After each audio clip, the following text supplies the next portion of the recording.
Hi, I'm Morven, and this is a yoga practice designed to help you to look after your back. So it's for you if you would like to improve your general posture, or if you're looking to strengthen and find ease or even relieve back pain. So some guidelines for practice are: don't do anything that hurts and don't do anything that aggravates existing pain. Enjoy your practice. So let's begin lying on the back. So if you just come to lie down and have your knees bent, and we'll bring the feet wide right out to the edges of the mat. So you're lining the outer edges of your feet up with the edges of the mat, and take your arms out to the sides. And just let the arms become quite heavy on the ground. Feel the weight of the pelvis on the ground. And then let both knees drop down to the left. And as the knees drop down with gravity, then you can just press the right knee towards the ground so the right hip lifts up a little bit away from the ground. And then come back to center, and we'll go the other way. So make sure the feet are quite wide for this one. So it's a windscreen wiper kind of action. And you can just make it one continuous movement. So coming right up to the peak of the movement, knee presses towards the ground, and then just recoiling back to center. Getting into quite a slow flow, so there's no rush to move. The slower you move, the more information you can receive coming back from the body. So just listening to the sensation that's coming from the body, just noticing how fluid the movement is, where you might be feeling stuck, where the sensation is. And we'll just do one more on each side. Nice and steady with the breath. So make this one the last one. And then knees back to center. We'll bring the feet a little bit closer together and just bring the arms to rest down at the sides. And do make sure that the feet are parallel, and if anything, you have the heels a little bit wider than the toes. Don't make the toes wider than the heels. And now I'd like you to just flatten your lower back to the ground, so the navel draws back towards the spine. And as you do that, you'll feel the tailbone lift a little bit without any effort. You don't have to concentrate on lifting it, just concentrate on pressing the lower back to the ground. And then we'll reverse that movement, pressing the tailbone down, so the lower back lifts up a little bit, and the navel rises. And then flattening the lower back to the ground again. So you'll feel the pelvis tilting forward and back. As you inhale, lift the belly, arch the lower back, and then long exhale to flatten the lower back to the ground. Empty breath. And then this time, as you press the tailbone into the ground and arch the back, I'd like you to lift your chin a little bit, without lifting the head away from the ground, and then flattening the lower back to the ground. Exhale, slide the chin towards the chest. And just keep going with that movement as you inhale, spreading the belly, spreading the diaphragm, lifting the chin, and as you exhale, flattening the lower back, compressing the belly a little bit, and bringing the chin to the chest. So you can continue with this, or we can add another bit to this movement. So you can interlace the fingers behind the head. So you're cupping the back of your head in your hands. And then this time, as you flatten your lower back to the ground, exhale, lift your head and your shoulders away from the ground. Just a little curl up. You'll feel the abdomen engage. And then inhaling to roll the spine back down on the ground. Lift the belly, arch the lower back, press the head into the hands.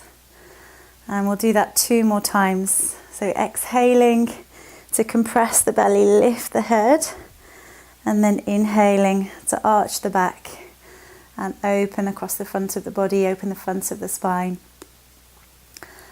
And then just release, bring the arms to the sides. And now we're going to come all the way up to seated for a moment. So roll over onto one side, press the hands into the ground to help you up.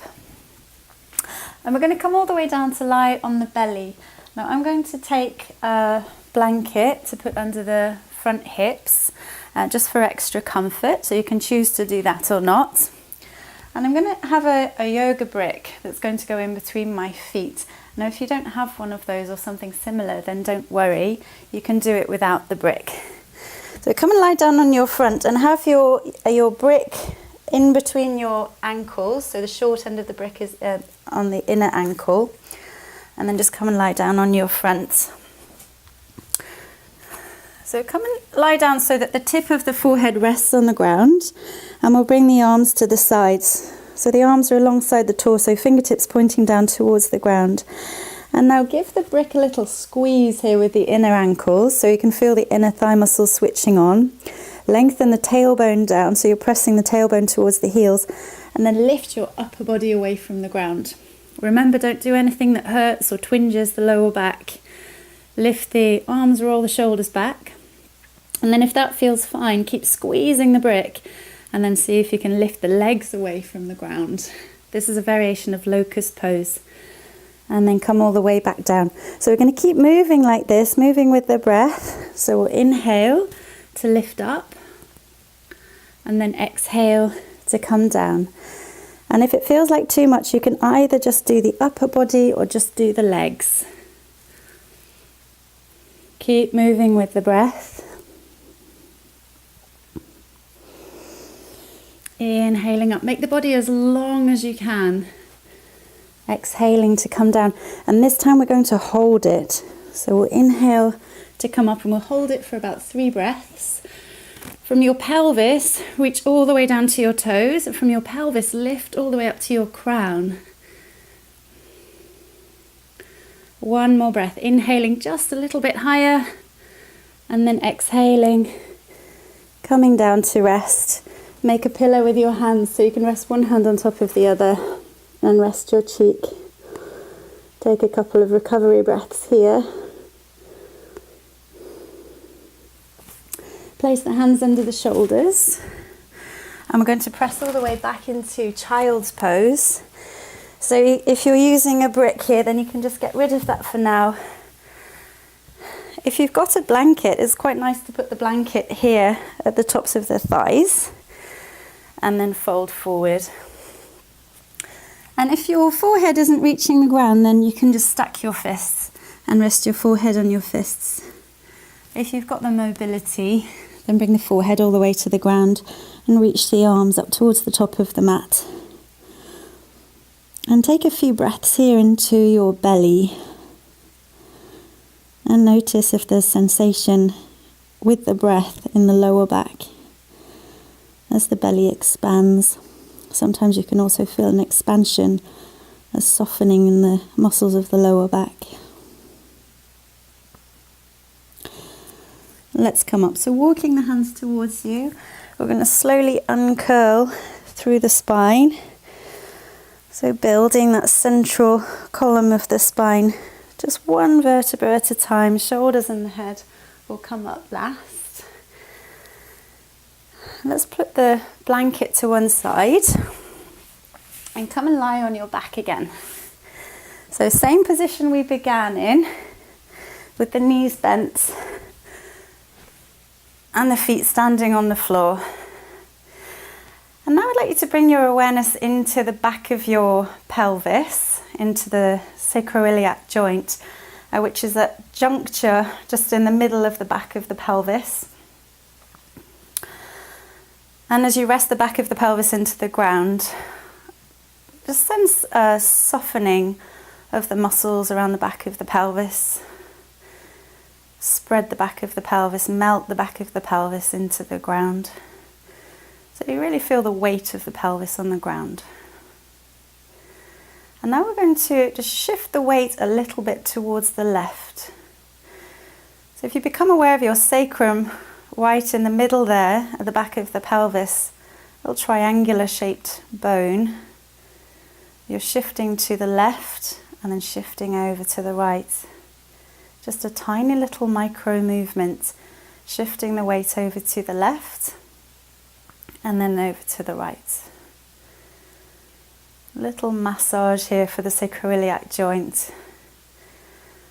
And this is the joint that can be the culprit of a lot of back pain or tension.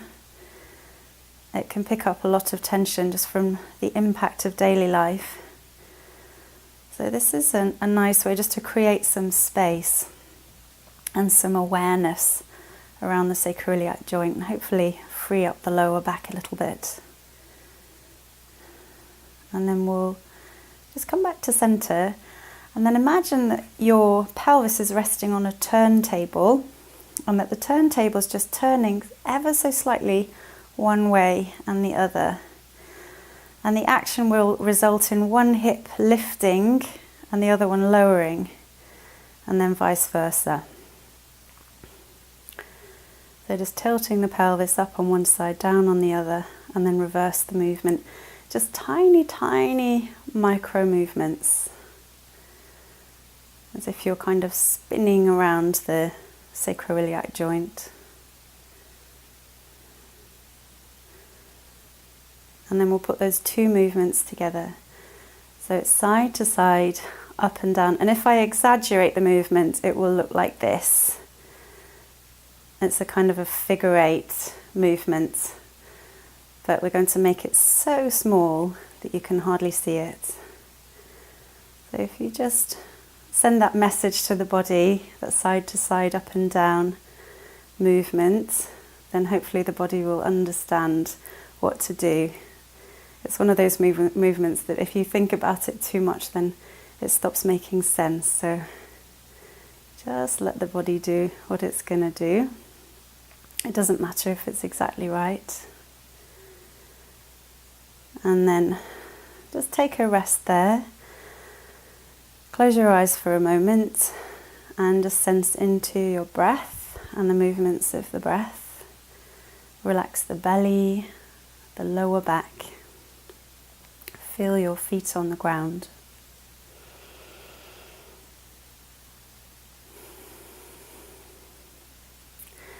And notice what you can feel.